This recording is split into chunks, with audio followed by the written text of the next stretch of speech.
I heard that. I can testify to that. Going home. All right, well, welcome everybody to call to order the Wednesday, January 22nd bi-weekly meeting of the Town Council Study Committee. I'm not going to read that prelude hopefully ever again, but we do have members. Donna is on Zoom, so we do have some folks on Zoom. So and a lot of other attendees on Zoom. So please remember that this meeting is being recorded. Anything that you say is going to be captured by the recording. So keep that in mind. First, I will go with just regular open votes for the various meeting issues. So can I have a motion to accept the agenda for today, please? Second. Second. All in favor? Aye. Aye. Okay. The agenda today is, actually, next thing is we can review and vote on minutes for, we're missing one, January 8th, but Kelly, thank you for doing a couple of sets of minutes. We have minutes from the 4th of December.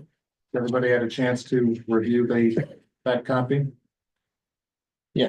All right. Can I have a motion to accept the minutes from December 4th? So moved. Okay. Second? All in favor? Aye. Okay. There are two basically action items on the agenda today for us to deal with. The first sort of section, if you will, maybe 30 or 45 minutes, depending on how we sort of move through it. I thought we could take the draft charter as it currently stands, and I took some time to read through it and mark it up. I just thought we would go through it to try to identify any clauses where we either have a decision or a difference of interpretation among us. And my thinking here is to try to get this cleaned up. So at some point in the near couple of weeks future, we'll have a draft that we can share with KP Law and get that little side issue moving along. Does that make sense to everybody? Yeah. Okay. And then once we do that for a while, Anthony, we'll turn it over to you and your colleagues. Figure at 3:30, 3:45, depending on how we move along. There may be questions for the Collins group as we go through this. So starting on page 1, gentlemen and ladies. I'm just on page 1 of the most recent draft council manager charter, and in going through the preamble, I have no comments at this stage on the preamble. On section 1.1 incorporation, section 2 short title, section 1.3 division of powers, section 1.4 powers of the town, section 1.5 construction. Section 1.6, intergovernmental relations. And so those were all the section 1, article 1, incorporation, short title, and definitions. Anybody else have any comments, questions, differences of opinion? Nope. I don't. Okay. Article 2, town council. Section 2.1 is the composition and membership of the town council. There's a couple of issues in here that I think we want to make sure we're all agreed upon. Number 1, 9 members. Number 2, elected at large. And then I guess it looks like, but the third sentence, and these are all issues that I'm personally all okay with, but it says the term of the council member shall be staggered in terms of 3 years each, after a transition where I think we have to talk about or decide whether we want to provide a, I don't know, I'll call it a grandfathering for select board members to sort of grandfather into some of these seats or not. That was a question I had raised, that we would roll over existing select board for the remainder of their term, both for the experience and the staggering of the terms. It's a question, it's not a demand. Yeah, and I'm sort of the same way. Anthony, since I will look to you as the expert here, the Collins Center folks. Is this, can we sort of offer or prescribe that select board members kind of cover the transition into the town council as, I don't know, grandfathered town councilors or not? I think the short answer is yes. There's a number of different ways you can structure the transition over. But the short answer is they can continue in their positions on the council. You know, you can have them continue in their positions on the council going to their first term. I mean, Mr. obviously, Chair? we'll have to have some additional council work as well to get to 9, but I thinking that we could offer those 5, the then current select board members the opportunity, I guess. I'm sorry, Donna, you have your hand up? Yeah, I agree wholeheartedly. I think it's something we discussed over a number of meetings. I think it's very important that we offer the positions to the select board members and give them an opportunity to say yay or nay. The experience, I think, would be very, very helpful. Thank you. Okay, thanks, Donna. I don't think there's anywhere in the current draft, there's any language that says that we would let the select board transition or be part of the transition, but, so maybe, I'm sorry, Anthony, yeah. I just sort of I'll let you know that one of the on our schedule, one of the last things that we do is the transition section. And that's where that sort of language or conversation will go about how you want to make the transition happen, including what will happen with the select board members. And just for the committee to know, assuming we finish the financial section and the voting, in the election section today, Yeah. the only things left would be the transition section and the general provisions. I don't assume that the general provisions would have much conversation there. We've already got sort of placeholder language for you. So really the meaty things that will be left will be the transition section, and then we'll do a review of the county charter. So assuming we finish everything today, that would probably be at our next meeting that should go over the transition section. Great. Thanks, Anthony. Okay, any other thoughts or comments on section 2.1? Section 2.2, I'm sorry, yeah, Kelly. Well, if so 5 would roll over and then we'd need to elect 4. I think doesn't it kind of conflict with the staggered terms? Well, that's, I think, but I think, That's it. yes, but I think that's what the whole idea of the transition section at the end of this, is that we have to figure out, okay, you're gonna offer 5 of them sort of the opportunity, and they're all gonna have staggered terms from their select board election. So you're gonna have to kind of figure out the math, I don't know, the math or how that would work. Okay. I haven't thought about it beyond that. All I right, think it's a pretty straightforward problem to solve. I'm with the sure you sort of, transition section. you sort of lay it out and say, okay, there's gonna be 4 seats, and seat number 1 is gonna have a 2-year term, seat number, whatever it is. Well, you're gonna look at the vacant years of the 5 that are there and see what years you're gonna have to fill in, Right. and then that'll be the term. And those will be the terms, so then the first election of those town councils. Okay, I'm assuming that existing select board members can run for the council, but that'll be part of the transition, I guess. yeah, I would assume so. Okay, I think we can move along fairly, section 2.2 eligibility. I didn't have any questions on the language in there. Section 2.3, president, vice president, and clerk. Hold it. Yep, go ahead. B, no former member shall hold a compensated appointed office position, and they are paid. These existing select board are paid now, so you gotta be very careful on that part of it.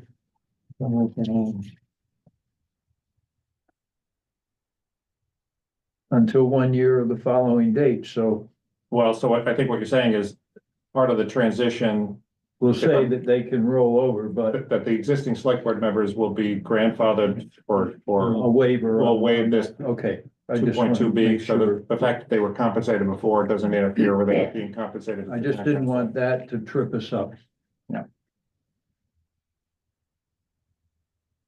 Right. Oh, unless it's waived, it says Yeah. waived, all right, sorry. I'm sorry. 2.2, the president, vice president, clerk. I'm not gonna read them all. I thought everything there on the bottom of page 2 looked fine to me. I did have a question that Anthony, that I figured you guys can answer that, under 2.2-3G, where it talks about appointing a council clerk. Is the council clerk the same as the town clerk? That exists today as an elected position, or is the council clerk somebody that a member of the 9 town councilors who gets appointed to be the clerk for the council meetings? I'm just trying to follow along. Which section are you in?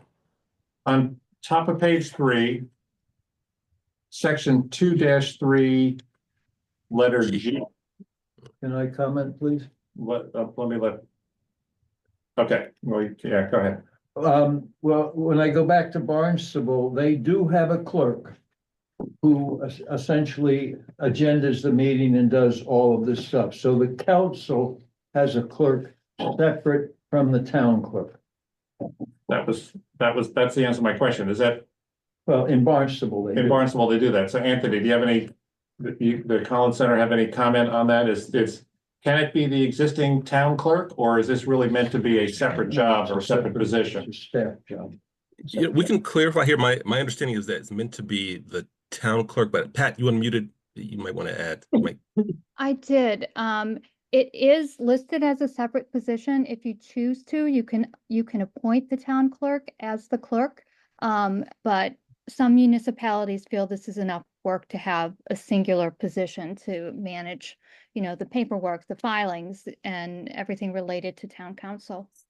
Because I guess I was just thinking, because Erica Mooney for the select board really operates as kind of the, administrator. I don't know if she has a particular title, but she's kind of the administrator and maintains the agenda and, Right. Handles the day-to-day stuff.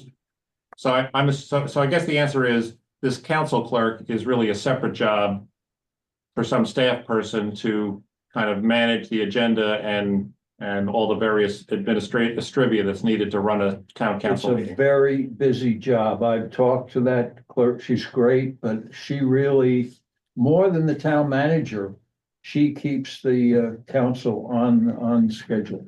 Okay, so it's not A very not the town important, clerk. a very important job.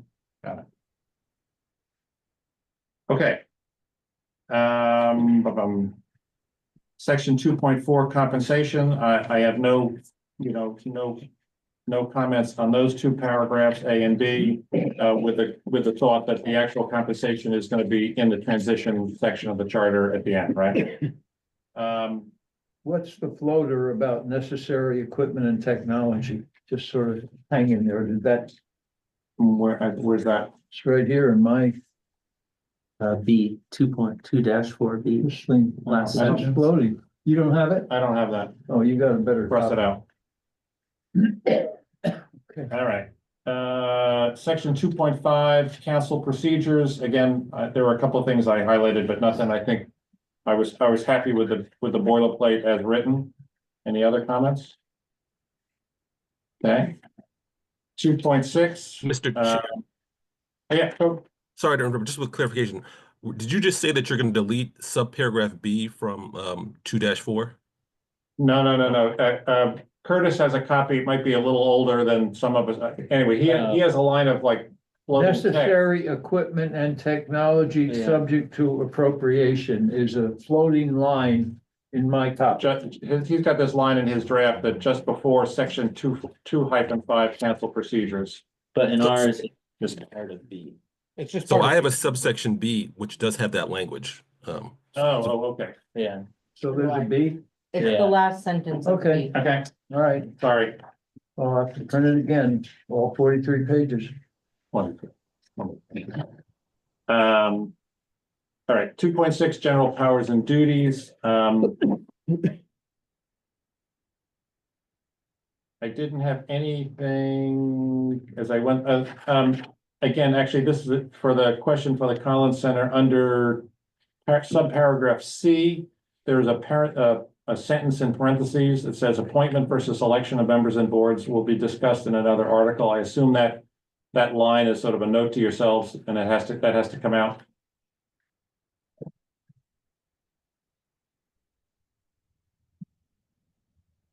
Okay,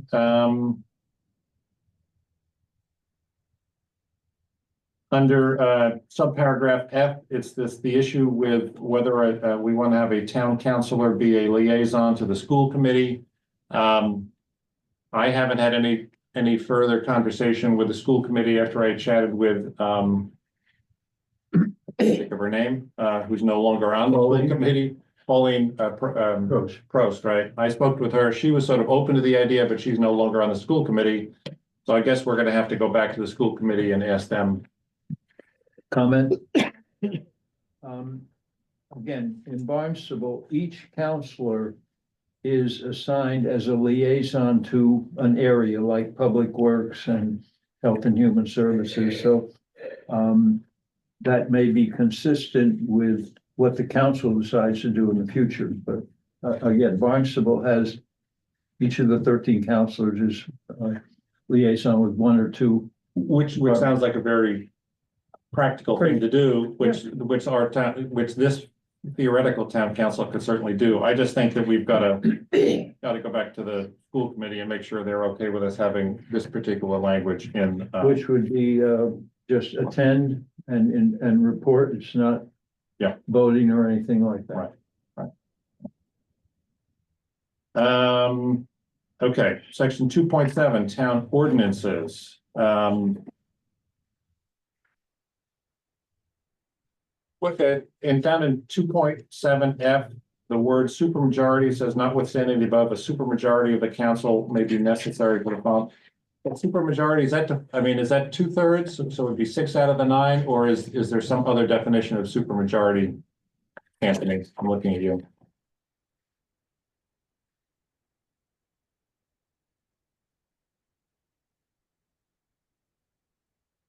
I'm sorry, I'm just double checking the I have no trouble with saying supermajority, other than I just found myself wondering, What is it? what is it? Is it 6 out of 9, 7 out of 9? I don't know. So it's generally taken to me 2/3. okay.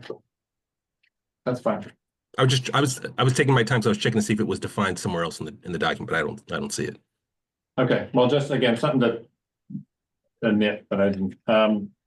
Moving to the top of page 5, I've got nothing. 2.7 G and H, I have no comments. Section 2.8 vacancy, I have no comments. Section 2.9 access to information, the bottom of page 5, no comments. 2.10 prohibition, no comments. Article 3, the executive branch, role of section 3.1, role of the town manager, no comment. Section 3.1B. We have something there that says it's defined in section 3.x in red. So I assume that's just something that needs to be tied, like a link to that particular article. Correct. Okay. I will leave that to the Collins group. Section 3.2, appointment and qualifications. I have no comment on any of those, any of the subparagraphs. Section 3.3, executive and administrative powers and duties. I just note under C, the town manager will have to be a resident within 6 months, correct? Yeah, I was okay with that. That's the intention. Yes, I agree. Okay. Anthony and company, under 3.3A, there is a blank there that needs to be tied out, article and a little underline. And also as I read it, the first sentence in subparagraph B, there is it's one second line down, it's towards the right-hand side that goes, authorized by the charter, comma, all department heads, period. And then there's it's not really a sentence. It says members of boards, committees, and commissions. And I don't really quite. I think the period after department heads is supposed to be a comma. Okay. Thank you. Just a grammatical issue. Other than that, I had no highlighting or comments on any of the subparagraphs on page 7. Or page 8, all the way down to the bottom. I did write myself a note just to comment about, you know, did we adequately deal with the fact that Nantucket has a handful of enterprise funds, the airport, the water department, the sewer department, solid, and I may have gotten a little just bleary in terms of reading all this text. I didn't know if they were all appropriately dealt with in section 3.3.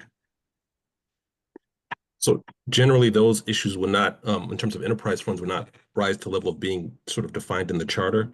That's part of the budgetary process that you adopt each year. Okay. And yeah. Okay. Your answer.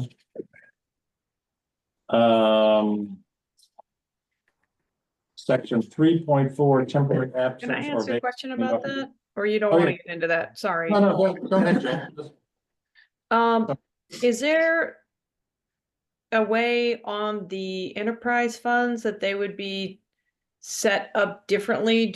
Are there ways of doing that in our in the Commonwealth? Or how we have it now is how you have to do it? I'm sorry, say that one more time. I Are apologize. there ways for the enterprise funds to be kind of governed differently, or they're structured differently maybe? Or do we have to do it the way we do it? I don't understand if those funds are set up that way because of the form of government we have now, and do we have other options for that if we go to a town council?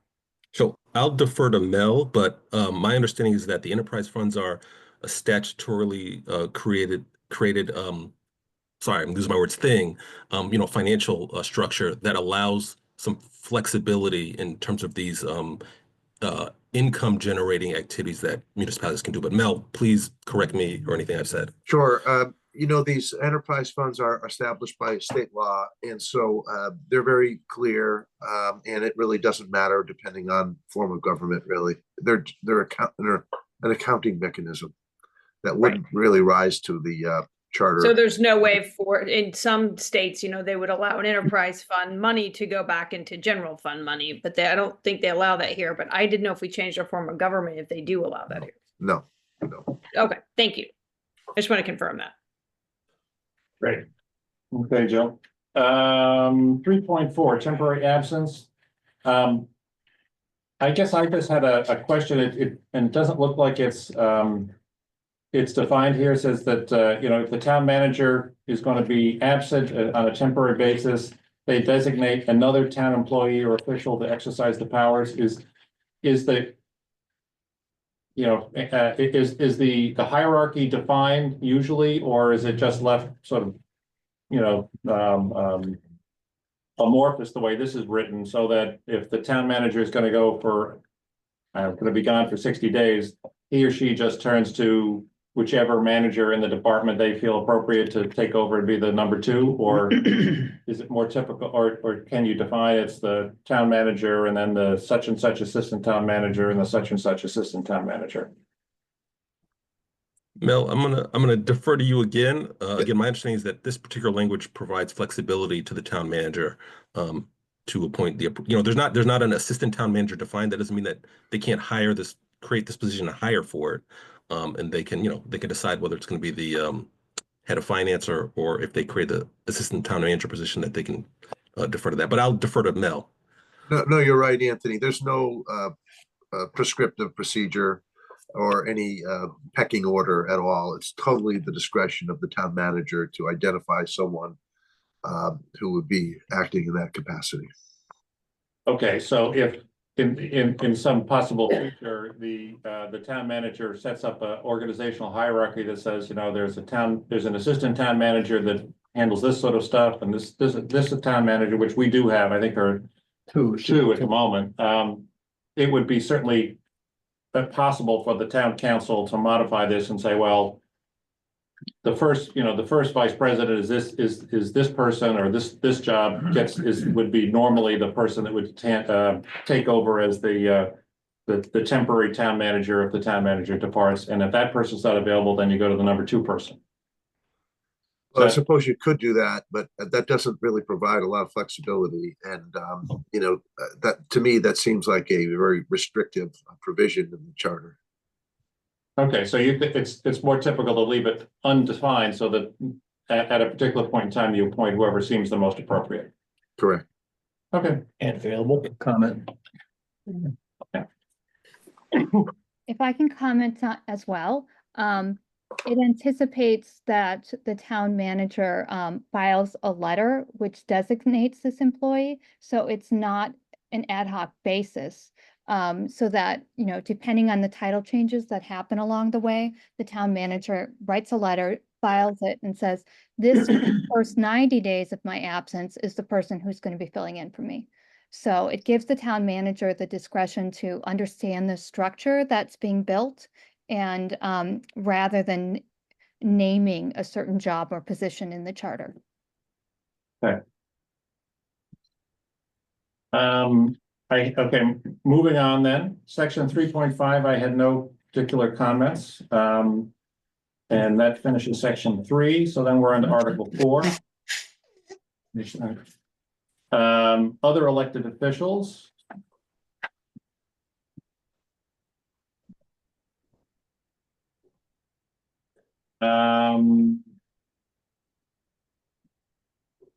I just had a question again. I guess it's a question for Anthony, for you and the Collins Center team.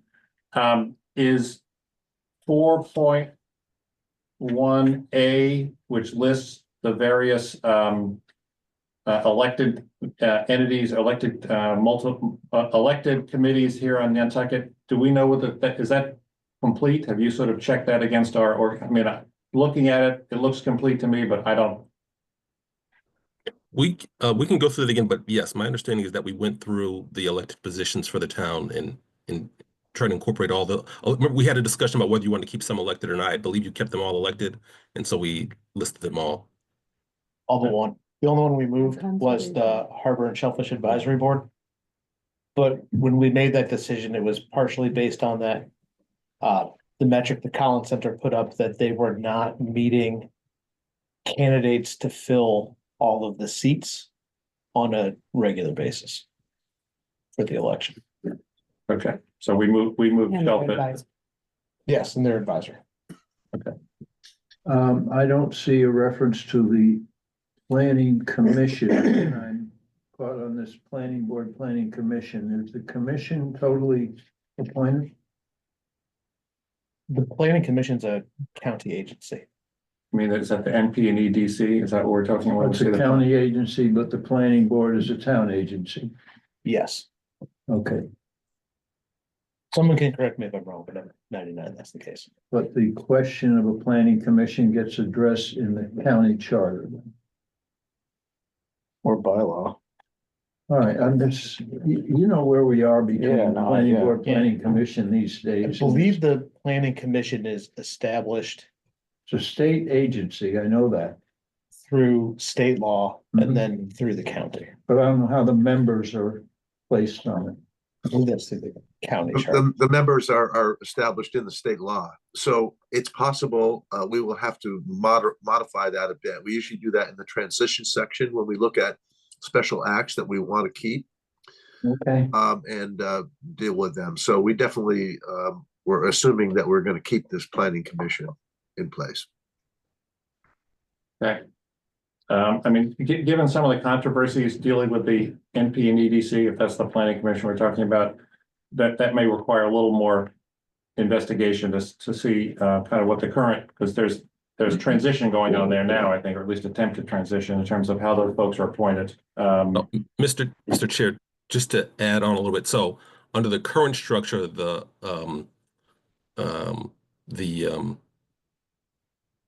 I believe it's the select board acting as the county commissioners have appointments to the body. So that, I mean, those are things that would be covered in the transition section. Over, and we do the county charter, the mapping over, but assuming that there's no changes to the structure of it, it would just be the correct appointing authorities. Okay. All righty.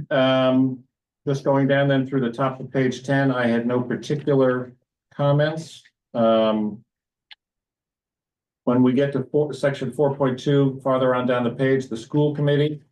I didn't make any notes myself. I'm assuming that this is, in terms of the school committee, it's on the various subparagraphs.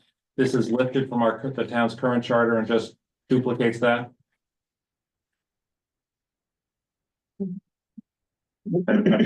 Anthony and those guys, and for that matter, as you go through section 4.2, the town clerk, Historic District Commission, Nantucket Housing Authority, Land Bank, Planning Board, Community Preservation, and section down to section 4.8, the Board of Water Commissioners. I'm assuming that these particular subsections have all just been lifted from our town's current charter. Is that a fair assumption? That's correct. In some cases, they are created by special act. So there's references or sort of limited language just because most of it is covered by the special act, just to make sure that all the appropriate committees are or elected bodies are included in the charter. Okay. Actually going back here, because this was something we talked about earlier, section 4.2D, the clerk of the council. That language basically says that the town clerk shall be the clerk of the council. And I think we agreed or we discussed that our expectation is that the town council, the clerk of the town council would be someone other than the town clerk. So we can delete that section or that subparagraph. Yes. I have one question. Curtis is gonna know the answer. Curtis, does Barnstable have an elected water commission? They have a district. It's a different kind of administrate. They have a water and fire districts instead of commissions. Okay, And they have independent taxing authorities. Whereas the Water Commission doesn't have a taxing authority here. okay. So you like the system the way it is? I mean, we do have a hard time finding people to run for water commission. I've got some very good candidates in addition to you. No, but I did want to point that out. It just, if we find areas where we think we're having a hard time recruiting people, it's worth noting. I want to assure you that there are people that now are interested because they've seen what a great job we've been doing with the PFAS, getting new water lines in, cleaning up some problems, and they're appreciative and ready to serve. Oh, that's good to hear. Thanks, Curtis. Right. All right, moving through to Article 5, Administrative Organization. Anthony, this section is all in red. Does that mean that we haven't, you guys haven't reviewed it with us yet, or was there another issue? I think we haven't, I'll be honest, I don't specifically remember, but I'm not sure if we reviewed this section with you. But we did draft up that language, and so I did highlight it with that, with that concern. I think it's mostly boilerplate. Mel, did you work on this? If there's anything you wanted to point out about this section? I'm not, it's not coming to me exactly whether we had a discussion of it. I don't believe I drafted this, but I could be wrong. Okay. For what it's worth, you guys, I read through it. I made a few little notes, but I think it's fine. I didn't see, nothing really jumped out at me. Maybe with the possible exception of section 5.4, the town attorney, Nantucket, Nantucket now, the legal counsel for Nantucket is KP Law. It's an external lawyer. As far as I know, I don't know. Jeff, are there lawyers on the within town government that operate? Barnstable has a town attorney on staff. On staff? Yeah, we haven't, I don't think we. No, do. all of our legal is handed. We used to have a town attorney when Foley Vaughn was town attorney, but we don't now. Okay, all right.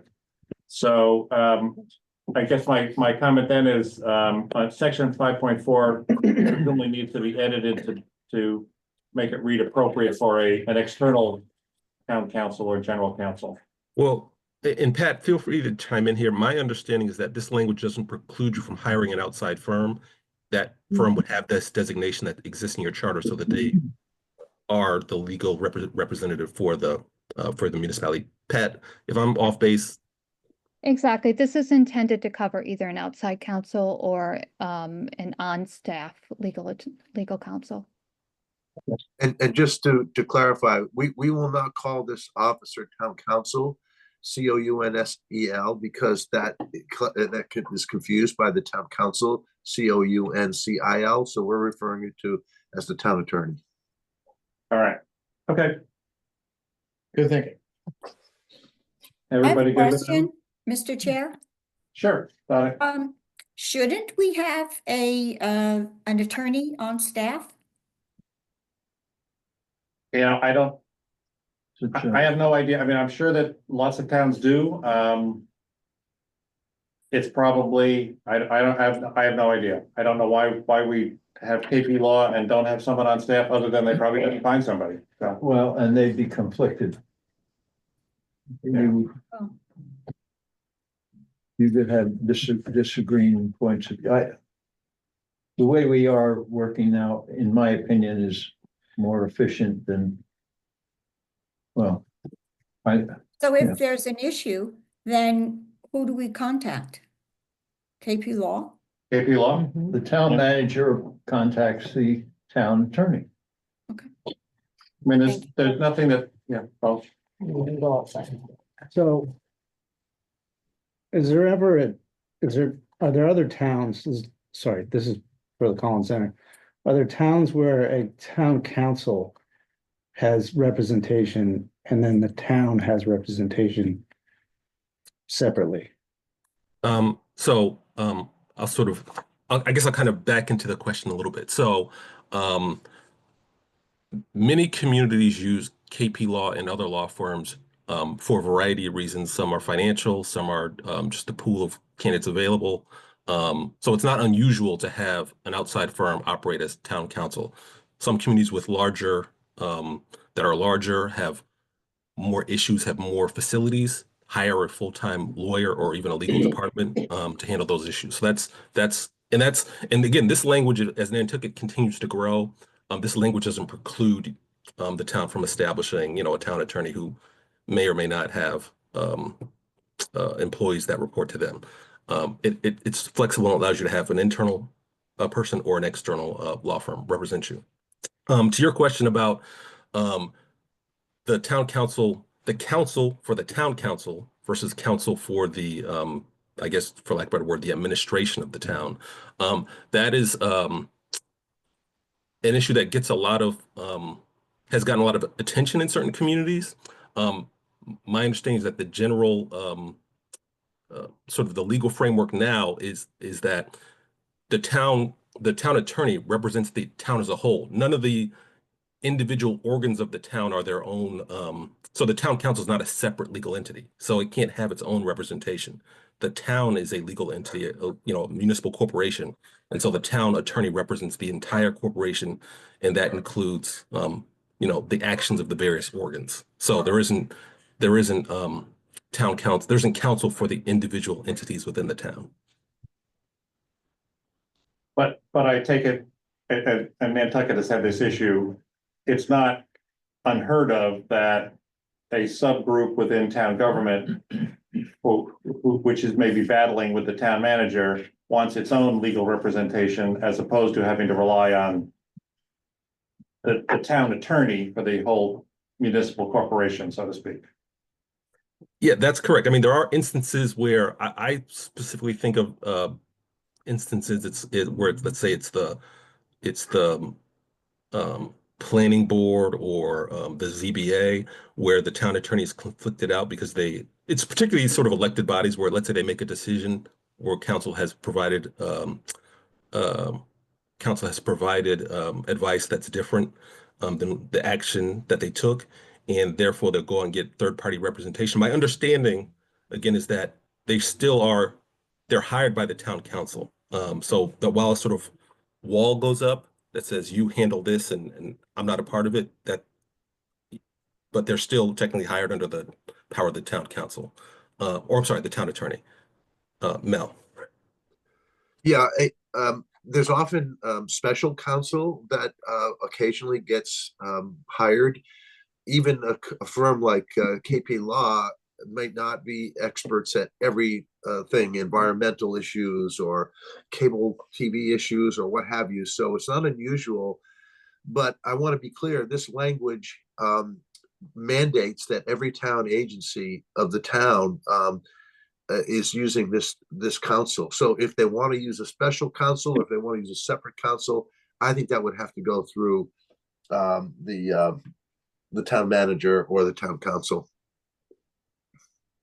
And just, I mean, the questions you're asking are not, they're not unusual. There's often, I see and hear all the time, places where different organs of the town want to have their own council, separate from, you know, the council for the town, or the town attorney or city attorney.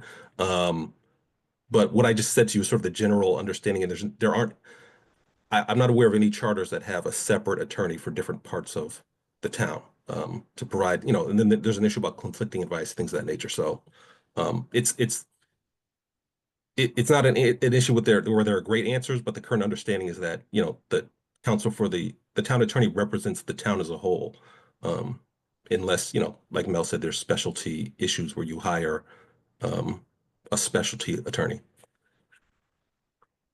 Right, Jill?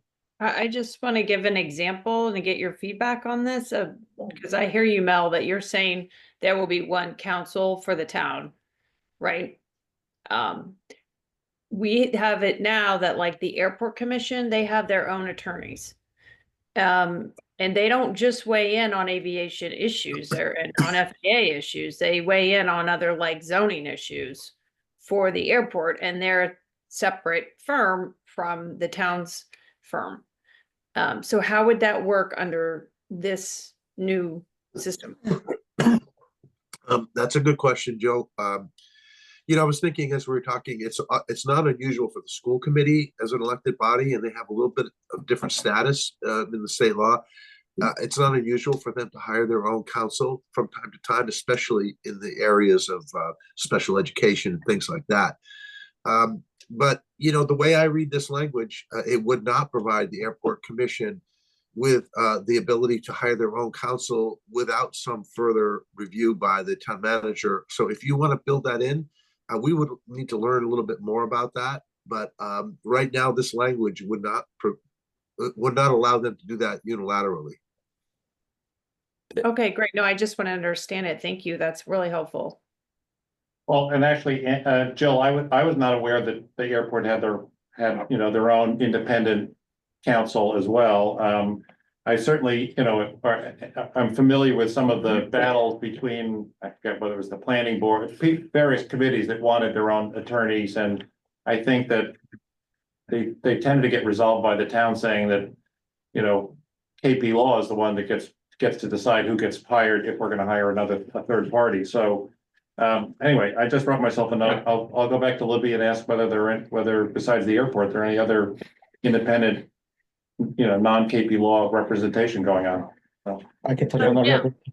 I'm sorry. I just want to make, to me, what I appreciate about the way it's written now, I don't actually want to go and carve that out in here, because I think the whole goal in this was to make things a little more efficient and centralized. The airport commission is an appointed body. They're not an elected body. I'd feel different about maybe an elected body having different counsel, maybe, but and I'm sure that the airport came to some agreement with the town maybe to do that. And I would think they could still do that but I think if you're an appointed body, you need to go back to the council to get that approval. I don't think that should be baked in to an enterprise fund that's an appointed body. That's what I'm saying. So that's currently the system we use is just that, right? So the example I'm most familiar with, obviously, is with the Conservation Commission and some of their discussions about independent legal counsel over the last 4 or 5 years. Those have always been driven by that commission putting together a formal request to the select board with reasonings why they feel they need special counsel. In some cases, more recently, it related to the fact that the town was an applicant on the application in which they were seeking counsel and some conflict there and those things. But the reason why it needs to also go through there is the select board currently is the only group that has the ability to enter into contracts on behalf of the town, right? The Concom can't sign a contract, and if you're gonna engage a council, you need some sort of written agreement to do so. And that's caused a little bit of strife, but I agree with Jill, is the provision allows for that to still take place, but there's a procedure where you ask and outline your reasoning, and that can get discussed and decided in a public meeting. And then, following that approval to obtain counsel, we've had to submit some sort of, RFP style document where we've solicited firms that provide a response. The board requesting counsel was allowed to select who they wanted and then put that candidate forward to the select board for final approval, but it's a system that's worked for the most part. Yeah, I think if it's in a case by case issue, that makes sense to me. But to have like you as an appointed body and you just get your own lawyer completely separate from the town council, that isn't gonna work. Well, Well, I can think of something that would be opposite. Right now, our legislature uses, our citizens use lawyers during town meeting. So and again, so the legislature right now probably could benefit, to be quite honest, with independent counsel. So, I don't understand that actually. yeah, I mean, You want to elaborate? I'm listening. That's going away. some of the laws that are, some of the warrants that are coming through may actually benefit from a independent counsel. So if KP Law represents the executive, then the legislative would have its own sort of equally strong legal counsel. See what I mean? There are two interests that are sometimes opposed. Well, I think that they could still I'll do buy that. that They one. could still say that they need a specialist to weigh in on something. I don't think this is precluding that. You could say it's a specialist. I mean, maybe that's already the way since it's written. I'm pointing out that, not all the time is it that, it may be smart for people within the legislature that have different counsel than the executive. Maybe, but they've been elected and I don't think that we ought to be, as taxpayers, should be paying for them to get like endless briefs. You know what, how are you gonna fund that is what comes to mind. Not that that's not a valid That is point true, to have but different opinions. But this is true. I agree with that. However, what you're saying is that the town's or the executive's legal counsel is going to basically be in a strong position. I mean, you're making it sound like it's adversarial. I mean, I think that they tend to reflect where the board's going. It actually is at times. Yeah, and of that's course it is the at point, times, but I mean, that's because people are still forming their opinions, don't you think? No, it has to do with just executing basically if they don't want to execute for whatever reason, they have a legal representation to basically say no. So then if you have the legislature on the other side saying, well, you need to do this, then it could, it's a dynamic. In other words. all right, Anthony, you had your hand up. Yeah, I just wanted to sort of, I guess, add with maybe an example. So under your current structure, someone who comes with an attorney to the town meeting, and the town meeting is the legislative body of the community. Again, I don't want to get over too far over my skis here, but just looking at your current structure, that person isn't representing all of the members of the town meeting, and they're not representing the town. So they're providing advice to an individual to advocate or do whatever they're going to do at town meeting. So that would be a distinction for somebody representing a town. Now, something that does come up often is, and I'm actually thinking of the city of Springfield recently. They had the city council passed an ordinance. They had I guess the mayor did not enforce the ordinance. The council asked for advice from legal counsel, the city attorney, and they provided counsel that supported the mayor's position. Ultimately, the city council on their own, almost in the similar way to sort of being as independent individuals, hired their own attorney. They brought the issue to the SJC, the Supreme Judicial Court, and got the mayor's position overturned. So that's, I mean, what you're describing, sort of these dueling opinions, that is and can be an issue. I would put the distinction here in your charter is that the language says that the executive, the town manager, appoints the attorney, but the town council has to confirm them. So in that way, there's sort of a check against someone being overly invested in one particular side of the balance of powers there. So I would say your charter has that sort of check built into, or I'm sorry, the proposed charter. But again, you're identifying an issue that communities with strong executives and legislative branches often deal with. It's an ongoing battle. Again, the real concern that I've seen and honestly I'm sympathetic to is, how do you run an organization when you have different parts of it fighting and providing different legal advice? Then you go to court on an issue and someone says, and you've got this internal friction. So I don't think it necessarily leads to, can lead to issues. At least that's sort of what you often hear. So I'm just adding that to the conversation. But this is an interesting conversation, but we ought to bring it to a close. I mean, it seems to me that, the town attorney represents the town, and that is probably more embodied by the town council than it is by the town manager. The town council could also fire the town manager. So if it seems to me, if you had a real battle over, we want you to do X, no, I don't want to do, I don't want to do X, I want to do Y. Ultimately, the town council has, sits at the highest level of authority, and you really had to, you could dismiss the town manager. So, or you have a big legal fight and everyone's hiring their own attorneys, I suppose. All right, why don't we bring this side conversation to a close? I'll check with Libby as to whether there are any other independent or special counsels around the town that we're not aware of.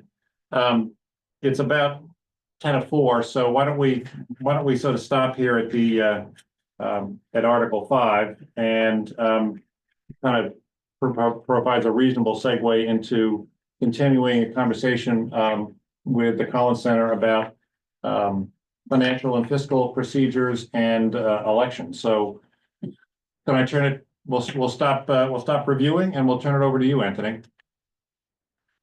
I'm going to turn over to you, Mel. I think we kind of went through it also. Mel, I assume you're kind of wrapping up here. Sure. So we drafted the Article 6, which is the financial fiscal section, and reviewed it with the committee last time. I think the issues that came up and that we want to address or talk a little bit about is the fact that in this form of government, there is no finance committee. And the other committees that you've created, the capital budget committee or capital planning committee and the audit committee, don't really fit. And so if you want to keep those, they're going to be different. They're going to be advisory, really, unless you want to create some sort of special legal status of these on different body. They're advisory in nature. So I think the question is, do you want to try to figure out what that looks like now, or do you want to give that to the new council to create some proposals around that? I think we're talking about three different bodies: the finance committee, or a body, whether it's part of the council or a separate body that the council appoints in an advisory nature that deals with the budget. And then you've got the capital planning committee, which in your current charter there's a lot of work that capital planning committee does, and then you've got the audit committee. Now we have in this section the requirement to do an audit, but we did not create an audit committee. So I think that those are things that this committee should think about. Finance committee or a budget advisory type of committee, capital planning, and then the audit. The way they're currently structured in your charter, they don't fit. It doesn't fit in this new form of government. So we'll have to figure that out.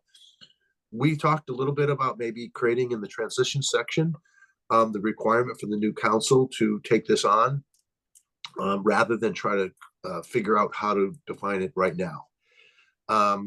So those are, I think, a big issue that's in the finance section that needs to be reconciled. The other one is, I think we got off a little track on, and there is some unique differences between town forms of government and council forms of government, the so-called city form of government. And I think we've talked about a few of them from time to time. One of those that came up in the budget section was that the state law does not allow a council to increase a budget that the town manager or a mayor has submitted. It allows them to decrease aspects or delete aspects from the budget, but not increase, not add to the budget. And, it's a little wonky, frankly. The law isn't totally clear, but it's our understanding that the legislature pays attention to this. If you're going to move to a council form, they're going to probably want to look and see that language that says you can't add to the budget. It's, personally, I don't think it's a very important issue. In town forms of government, you have to submit a balanced budget, and, you just keep going at it until you get the balanced budget. So I don't think that's really going to make a big difference, but we wanted to point that language out. I think we had some discussion about it last time. That is in the section that deals with the town council approval of the budget. So those are the issues. I can't think of any others, Pat or Anthony, if they've came up. But I think we're pretty comfortable with the process of the budget. We built in a lot of public input and a lot of public notice about budget issues and different points in the process where a public hearing would be required and so on. So we feel pretty good about it. But again, we're going to have to figure out if you want to have some advisory bodies dealing with the budget, the capital budget, and the audit. Well, the FinCom could just go. You're doing repetitive stuff. You're looking at citizens warrant articles, and you are judging whether they're going to have a financial impact on the town. I think that can just go. As far as the capital committee, I understand that's work, but you're also paying these people, and you have a defined payment. Like, we're going to pay you. Now, if you said, okay, well, you can delegate that duty to another body, then what are you doing? So you kind of have to define it, and you kind of have to say, you have to own this because we're paying you to do it. That's my opinion on it. Again, I go back to Barnstable, and they have something like a Ways and Means Committee like FinCom, but it's sort of a different, it's not a voting body, it's an advisory group. So Barnstable does have a function more or less like FinCom to help them review budget articles as an advisory board. Yeah. Anyone else? Thoughts? Just jump in. My thought is that this is a decision for the new proposed town council that they can decide what sort of support groups or other I guess committees they want to form that could help them with managing and planning the overall budget for the town, dealing with capital planning and a capital budget, which obviously we already have the capital program committee, and then whether they want an audit committee. And I would just say, as part of the transition, we ought to in effect, write a letter to the future town council saying, this is your choice, but we would suggest you set up some sort of ways and means or financial review committee, a capital review committee, and an audit committee. I would And agree leave with it to that. them. I would agree with that approach. Does Barnstable also have a separate audit and capital committee, or is all of that rolled into the Ways and Means? Frankly, I don't know the answer to that. I know that looks like FinCom is a Ways and Means committee that discusses various items. So I don't know the answer to. Yeah, I would be comfortable putting it in as the transition, but I would agree, making a recommendation that they have a Ways and Means committee, that I think they would look at capital and the budget. I feel like they both. But I go think so Joe's closely point of hand in hand. recommending that they take a look at it in those Yeah, three it's areas advisory. and I mean, it's, the town is what, a $250-300 million enterprise. And even though we're paying the nine, in theory, we're paying the 9 town councilors and it's a near full-time job or whatever we want to call it. The finances of Nantucket are big and getting bigger, and I just think they're going to want some other body to help them organize, plan, review, and make recommendations for various types of spending. So, Jill, you're up there. Yes, I am the chair of the capital program committee, so I just completed our cycle and I've got to go to the select board tonight to do our report actually. And we had 25 meetings. We've been meeting since July. This took so much work. And so I know the council probably can't do all of that, but within themselves, they definitely should have, they'll have a committee and they'll put various members on. So maybe you put in there that you recommend there are some appointments, but I agree with you, Joe. Just let them decide how they want to put it together. I think it's good to have citizens involved in the process to look at these, almost as like an education and to keep them in the loop, like, hey, we're going to pave this road next year. And I think all that's really important, but these meetings are public. So whoever's on that committee, well, I guess these meetings be kept public. That's a question I should ask you, Mel. Would those meetings be public? It depends how they're created. I would say possibly, but yeah, Is that I how think they if do it they're, other places, or is it more like? I mean, we Well- took so much time. My head's gonna explode, to be honest with you. It was $266 million of looking at every detail of like what toilets cost too. I mean, it was a lot, guys. So I agree with what Bo's saying, that these people are paid and they should be, and they should be looking at all these things. And I actually don't think there should be some separate committee where they can say, oh, well, that committee did that, and then they're off the hook. I want them to be accountable. So I think I agree with our group. But we probably could make a few specific recommendations about how they might do it. Okay. Yeah, Jeff. I mean, it could even be something that they can choose to do. I mean, they could even create a subcommittee of themselves where a group of the counselors review all of these things that want to spend the time to do it, bring back reports to the main council. I mean, I tend to agree, those who are functioning within it, setting up how it functions will make it work the best. So I think if they have the ability to choose to put together a group to help them, I would be supportive of that.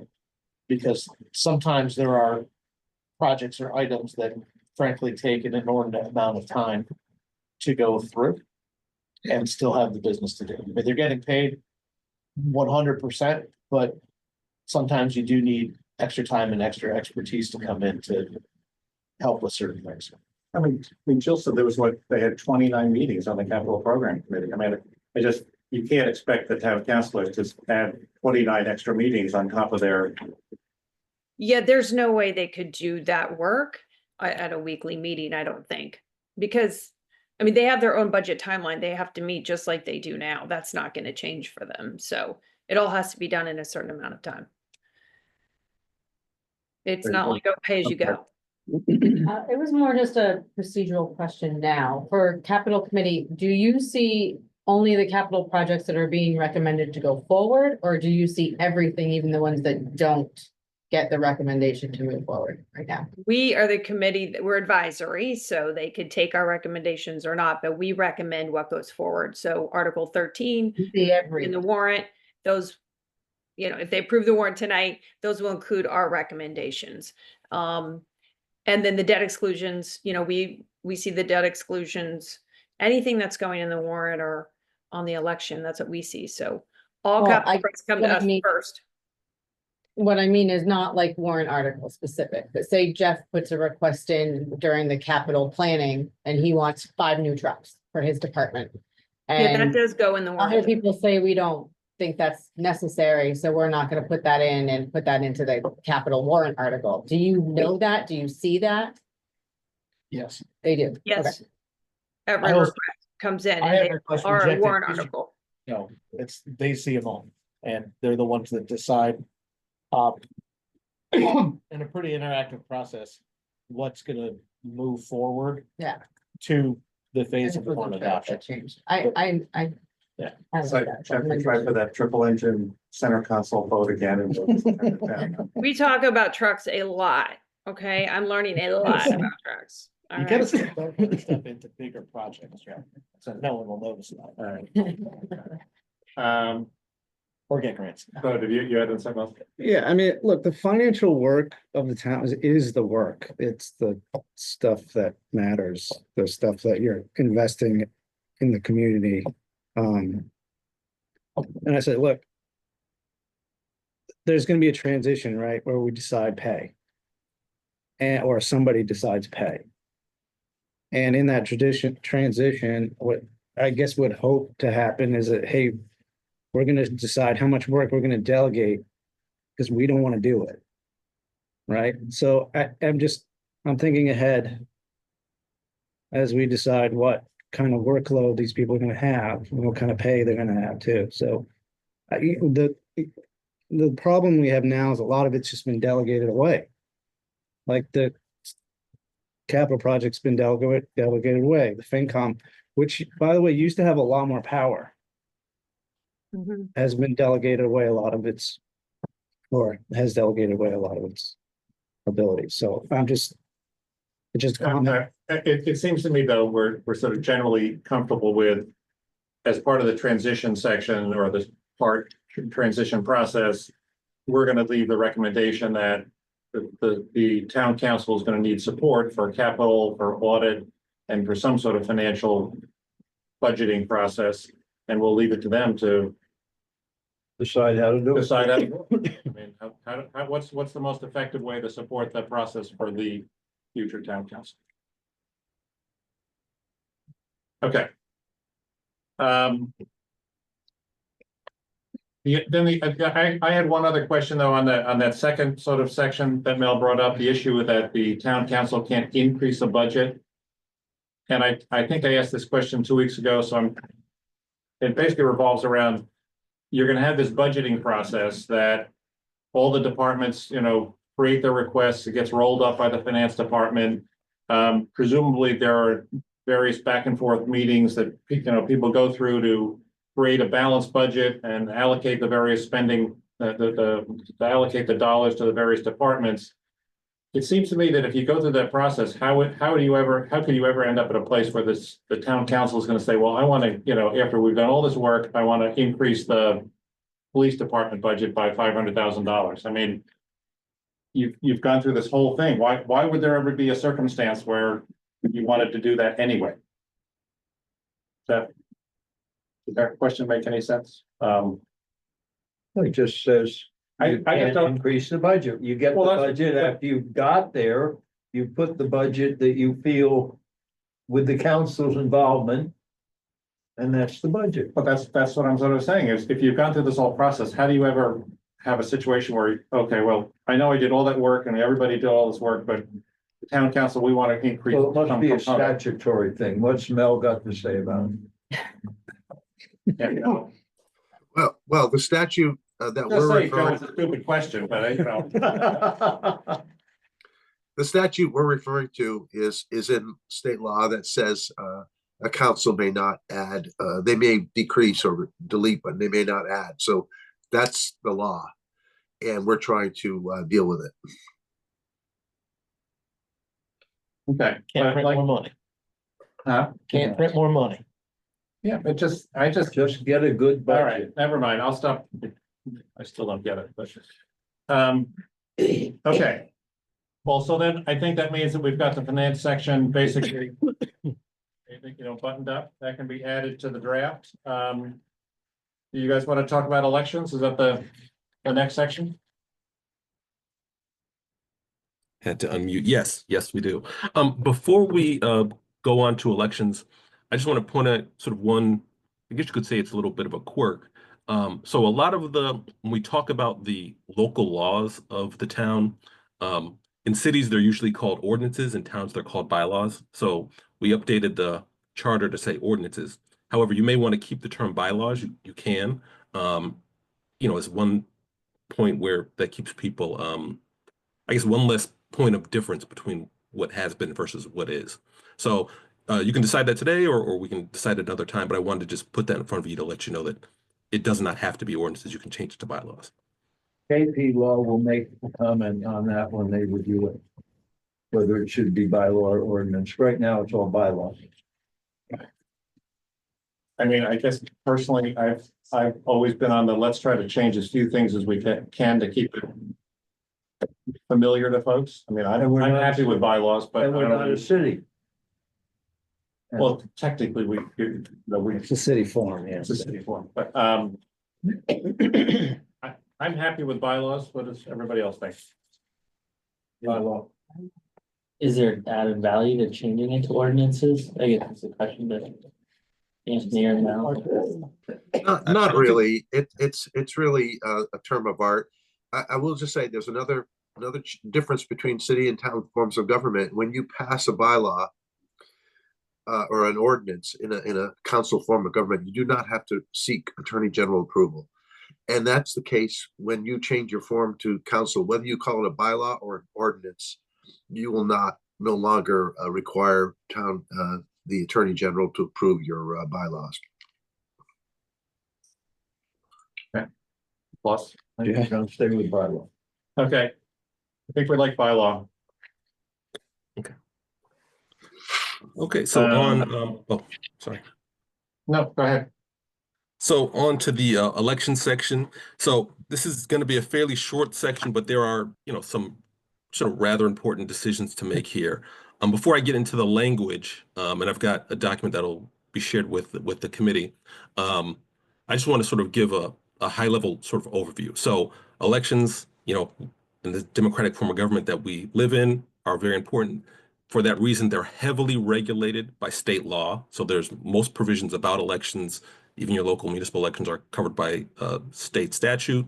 There are a few areas where the local municipality can sort of exert some, primarily around when the elections are, qualifications for certain qualifications for candidates, and whether or not you will want to have something called a preliminary election. And again, just for the group, the preliminary election would be an election if you have substantially more than the number of seats, substantially more candidates than there are number of seats to be filled. You would whittle that down to a smaller number. And some of the benefits that are touted are you will then get the final election, the general election will lead to a candidate that has gotten at least 51% of, or more than a majority of voters, whereas if you don't have that, you may get something like a plurality. However, preliminary elections, in particular those provisions of a charter, can be very complicated, very complex. You have a number of dates that you'd have to define. You currently don't have preliminary elections in your charter in Nantucket. Barnstable doesn't have preliminary elections, and I also looked at Amherst, sort of just similarly transition from a select board to a town council form of government, also does not have preliminary elections. So I actually drafted up sort of two versions of it, one with preliminary elections, one without. To your point earlier, Joe, not having preliminary elections would be more similar to what you have now, and it sort of would reduce the workload of the committee, versus trying to figure them out would be different than what you have now, and there'd be some substantial work on the committee side to figure out. So I want to start with the question for the committee. Do you want to define preliminary elections for Nantucket? No. I mean, Anthony, with that sales job, no. All right. So I'm just gonna sort of share, and I'm gonna send this out to the committee after this meeting, but sort of the brief memo is here is we have this is what you currently have in your current charter that talks about elections. Very brief. Just not even really a definition of regular elections, but sort of a reference to really the state statute, and that the town will follow that for their elections. We drafted language around, and I'm scrolling past the language that had preliminary elections, around what an election section could look like for Nantucket. And so one of the first questions for the committee to ask itself is, when I looked back through the history of your elections, I think you generally try to have your elections in your municipal elections in June. When you go to the town form of government, oftentimes communities want to have elections in November to align with when people are usually going to elect members of Congress, presidents, state elections. However, one of the reasons why Nantucket specifically probably wouldn't want to go that route is because you're going to be having elections every year, and the Secretary of State specifically does not like to have municipal elections on the same ballot, or really, I think the preference is not to have them at the same time as the state elections. So because you're going to be electing at least three council members every year, I guess I would recommend that you stay in your same schedule to have it in June, and I just used the first Tuesday in June, because when I look back, it was either the first or second Tuesday in June for elections. So again, that's the first question for the committee around this section. I guess I'd stop there and sort of open it to the group for discussion. Well, we also have elections for the Water Commission, the school board, and all the rest. So it's not just three council. I like the staying in the spring. I'll go. I like it in the point of the year too, just for the fact that from the schedules we've talked about for budgets, is that next fiscal year budget would be adopted before there's turnover on the board from the election. So I would hate to get elected into a position like that and be like, you're voting on the budget in a week. Like, that's impossible to get caught up. So, I think this is good as long as it predates, is after the budget for the next fiscal year is adopted. Is that right? Okay. Or at least you take office after. We can move it further into the spring, so that's sort of out of the. So we can move it into April if you want, or do you like the first Tuesday in June? They usually I do would- it in May. It's usually 2 weeks after our town meeting, which is usually in May. That's changed some when we had COVID. Things were a little later. There was a year we had it very late during COVID, and there was one year it was quite early. But I think 2019 was early. But usually it's May. Well, I can tell you the thought process, and you may not want to follow this, is to try to keep it to what people are used to. So if it's in May, I Yeah. can change it. I agree. I was just curious from you if you thought that there was like a value in having it be, does it need to be after Easter, or does it, like, we have lots of spring breaks and things in April and February here, but if it's just what I mean- people are used to, then When is the budget, I'm trying to think through your comment, when is the budget going to be approved in this structure? But by the end of May, end of June? I feel like it was the start of June. Mel or Pat, do you guys have it open? I'm looking at one screen now. I think but it he was, has till June 30th, right? the end of the fiscal year is June 30th. I believe it was, the budget has to be approved by June 1st. So, you may want to set a date that is far enough ahead of that date to be involved in the budget, or just after the date that it's been adopted.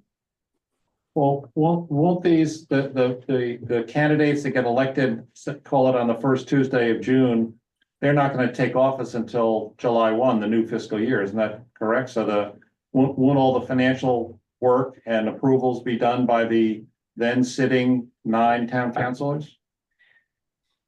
Is that how it's written? I don't believe so. Usually they take office the first business day after the election. Yeah, usually, I mean, here, that is what they do. You're elected on Tuesday, you're going to select board meeting Wednesday. Or in the next Okay, step. okay. Right, I guess if I can elaborate. I think the reason why I would prefer the election to be post-budget adoption is one, to get up to speed on a budget that's been developed over the last few months would be difficult had you not participated. But I would also hate to get a lame duck counselor who just got voted out to sit there and grind an axe on the budget. Yeah. Because they're not back. Right, like to me, Totally that agree. that's important to say. You're in it to completion, and then if you get voted out afterwards, budget's already set. You can't monkey with it anymore.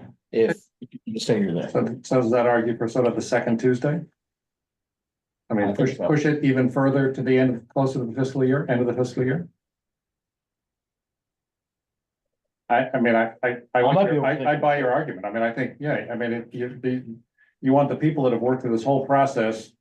You don't want them to get elected and bounced off a week before the vote. I mean, they should do the work and vote on the budget and the new folks get elected. I don't want to overthink it too. Yeah. What if they get elected in May and then they're not seated until after June 1st or something? Well, Well, you're going to specifically specify the date of the election here. Yeah, that's what I'm saying. What if we specify that and then we specify, and for lack of a better word, an inauguration day?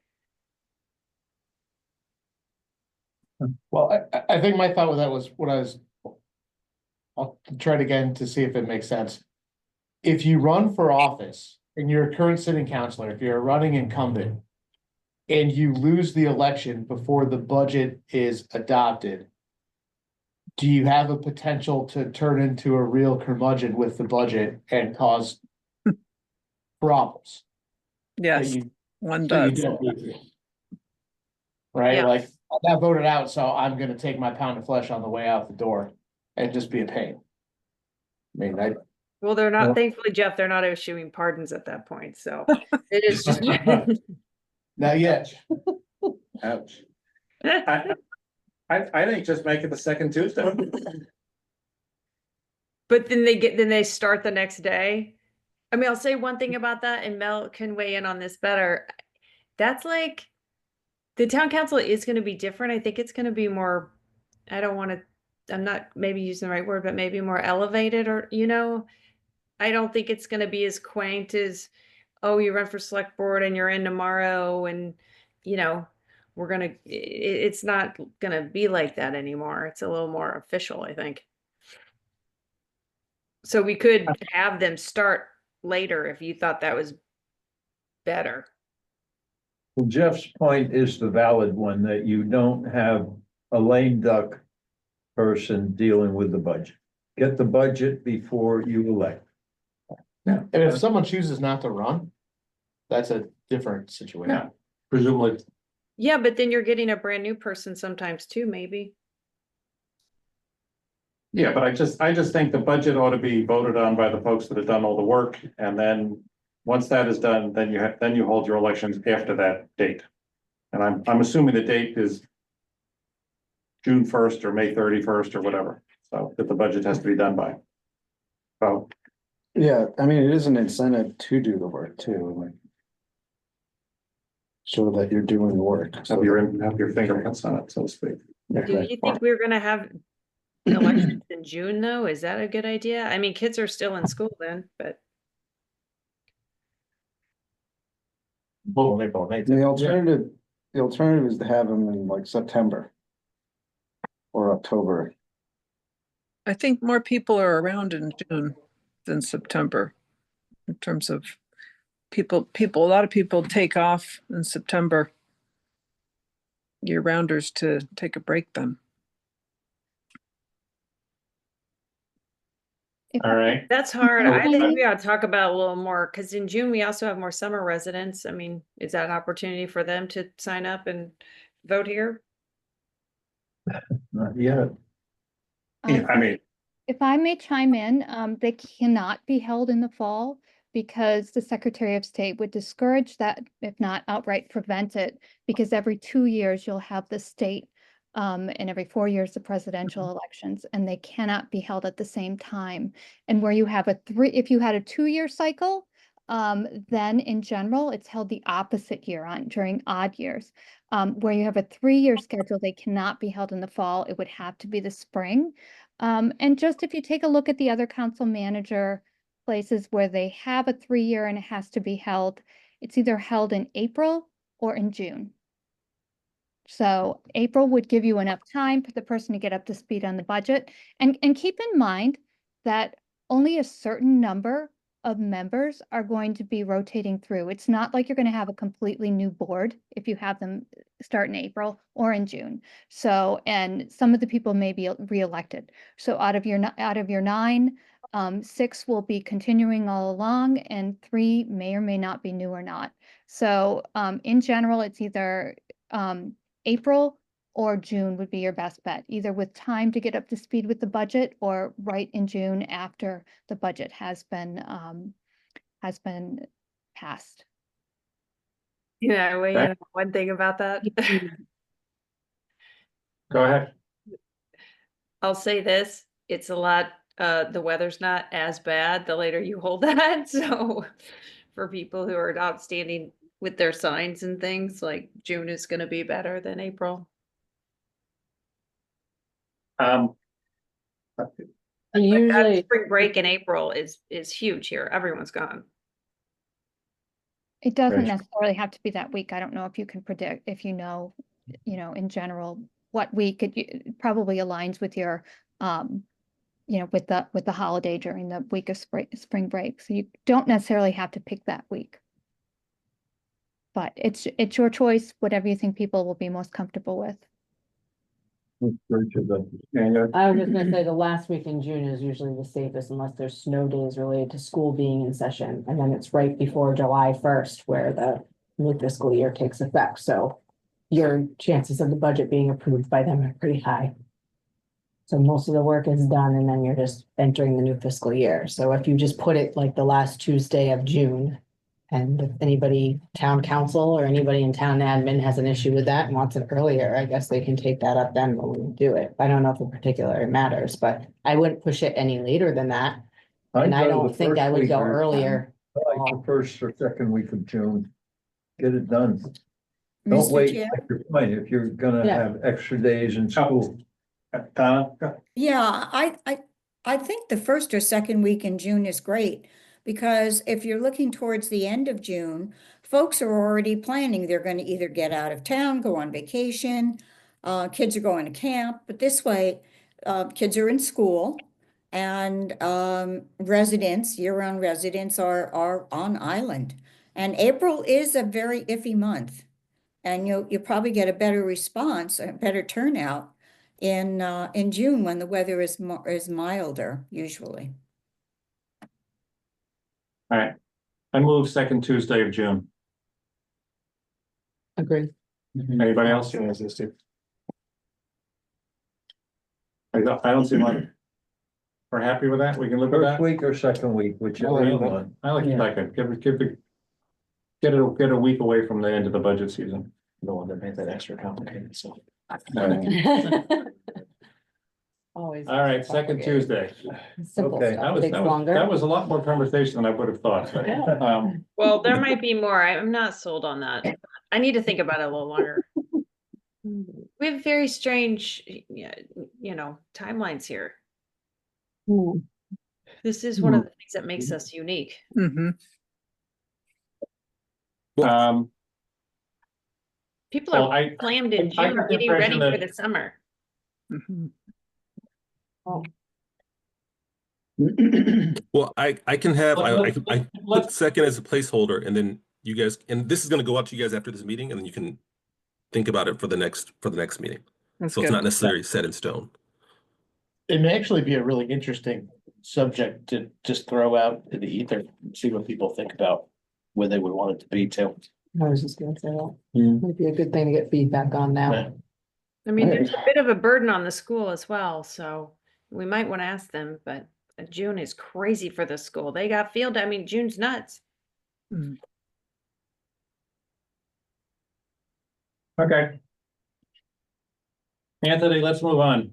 Okay, so I kept the placeholder second Tuesday in June. I'm going to move on, but again, it's nothing set in stone here.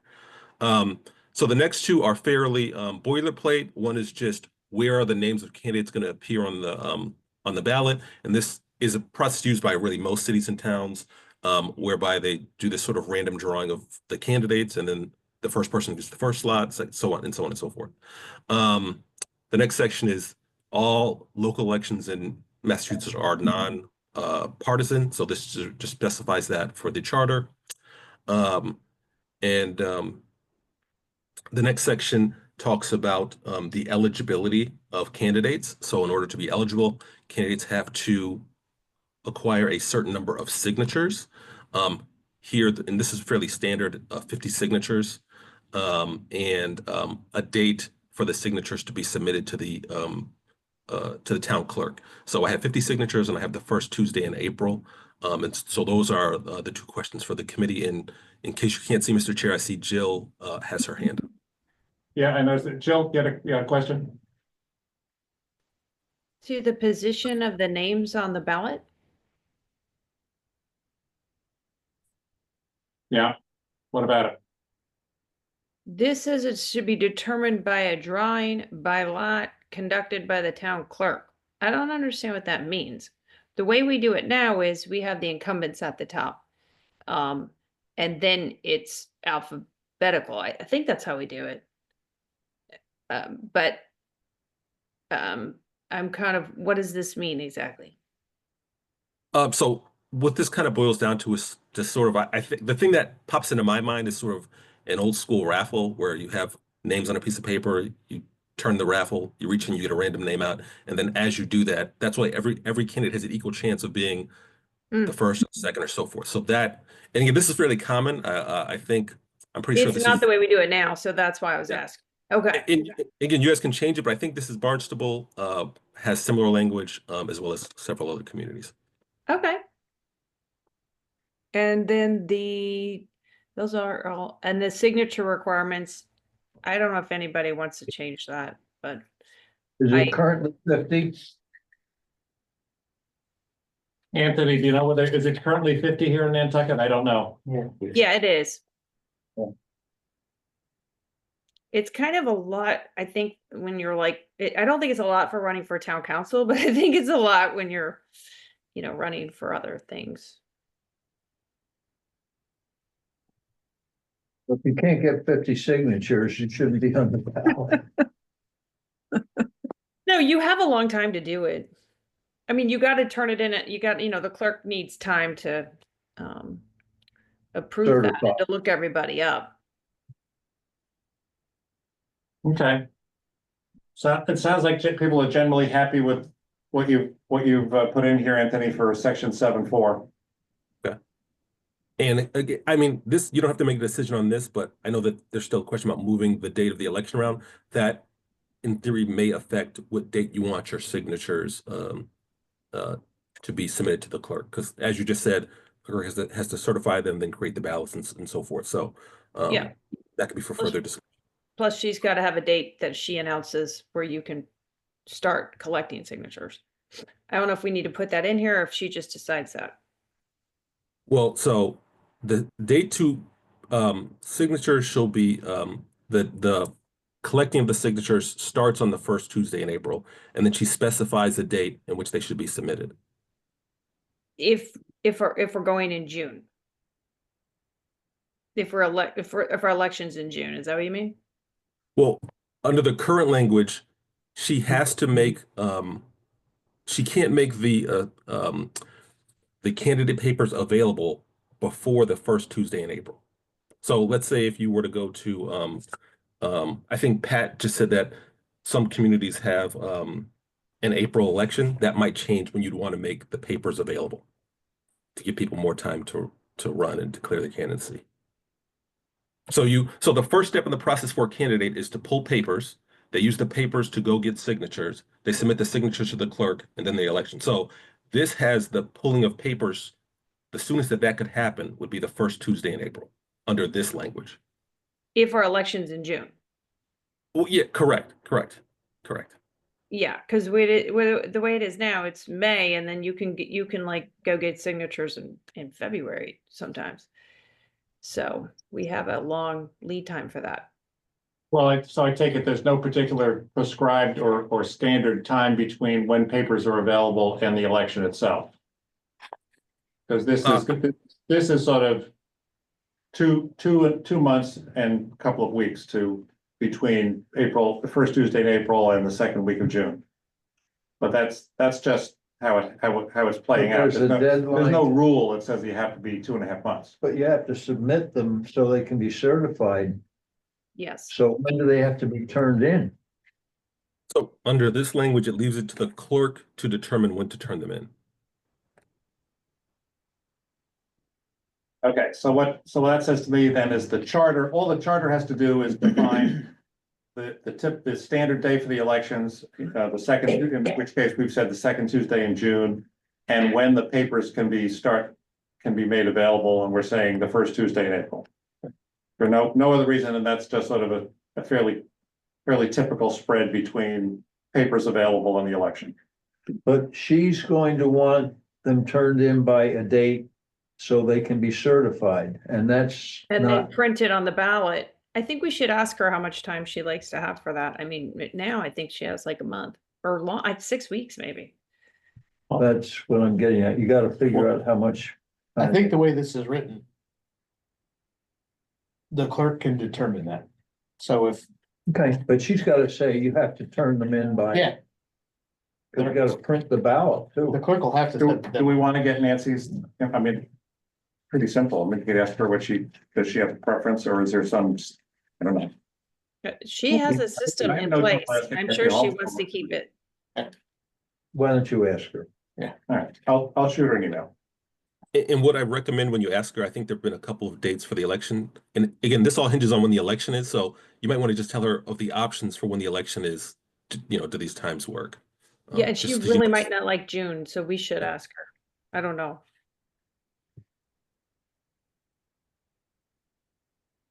Okay, Yeah, like no matter what the date is, what's the ideal timeline? Yeah.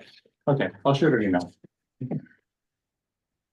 Okay, so the last section is also fairly boilerplate.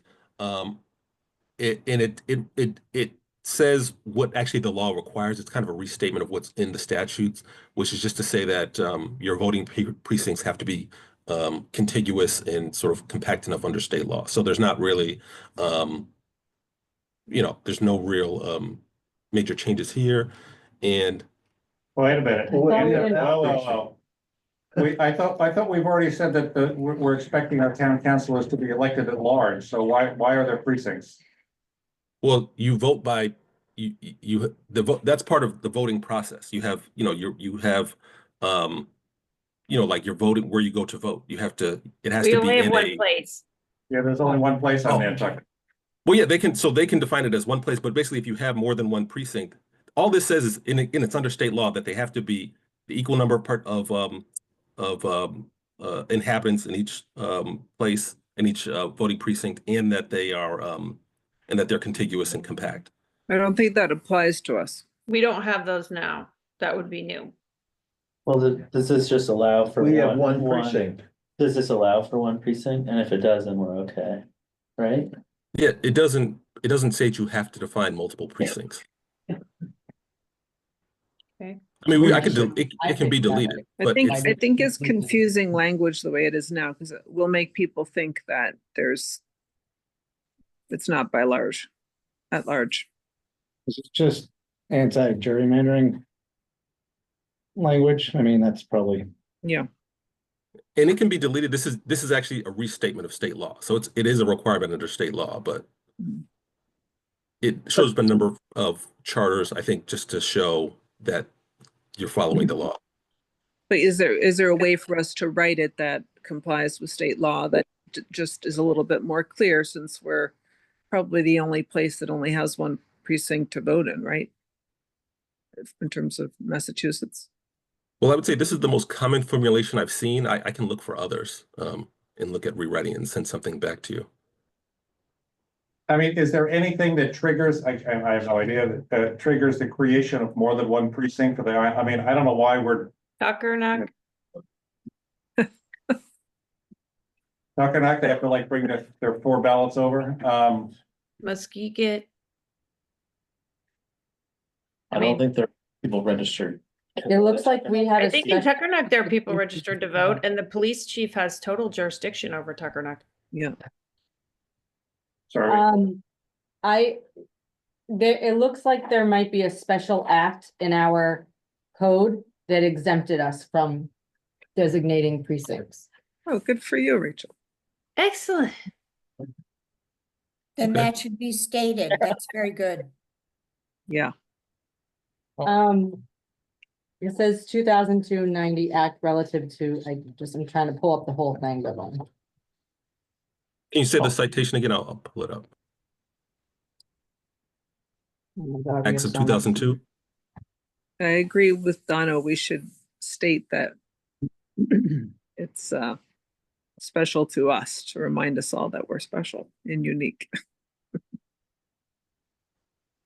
No, no, yes, 2001, chapter 49 exemption from re-precincting voting districts, and then 2001, chapter 41 voting precincts. So looks like there's 2 special acts that were done at some point to exempt us from designating precincts. Okay, I can research those and modify to reflect that before I send it over. I'll still send this over to you today, but I'll send it over with modified language. Yeah, Thank you. please include that. That will avoid any confusion. And okay, again, yeah, and again, like I said, it's a short section, so that is it. There would be one more section just saying that you're following state law. But this is the meat of this is really all of the election section.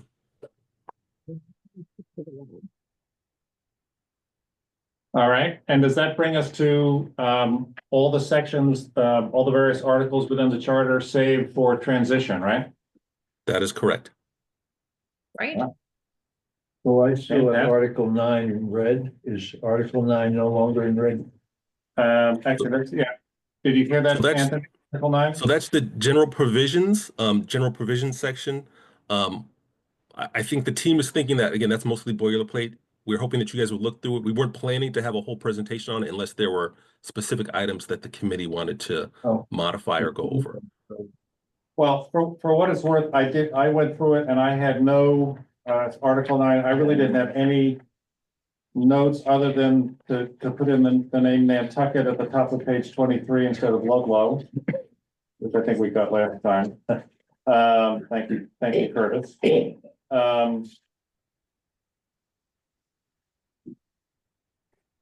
And then I guess the issues of. Right, and I don't know whether they would be in this section or in transition, the issues of compensation for the town councilors and as well as the sort of the grandfathering transition of select board members into initial town councilors. And I don't know whether that. Those would both be in the transition section. That's in the transition, I'm sorry, my bad. I missed the, yeah, that's all, page 23 is Article 10, my bad. All right. I think that's sort of the good work for the day. Any other comments or thoughts on anybody in the committee or folks on the video? Does this mean the next meeting will have a complete, everything in black? Anthony? Yes. Thanks. Yeah, and I mean, then, except for the transition section, yes, the short answer is yes. okay, so when we get together the next time, we ought to allocate some time to go through the transition section and discuss any decisions we have to make vis-a-vis compensation and other transition type issues. we can finish, we can certainly finish going through, reviewing the various sections for any, issues or questions that people have. And then we have to do the county charter, right? Correct. Do you want to do that next time, or do you want to push that to two meetings from now? I think, I was actually thinking about this earlier today. I think we can finish, or we can have drafts for both sections. I'm sorry, for the transition section and the county charter. I don't, depending on the conversation, you may or may not get to it, but we can have it ready for the next meeting. Okay. We should. All right. Sounds like a plan. Thank you, Anthony, Mel, and Patricia. Always appreciate your input. Can I have a motion to adjourn, please? So moved. Second, Seconded. all in favor? Hi. Aye. Thank you, everybody. See you in 2 weeks. Night, Thanks, Jeff. folks.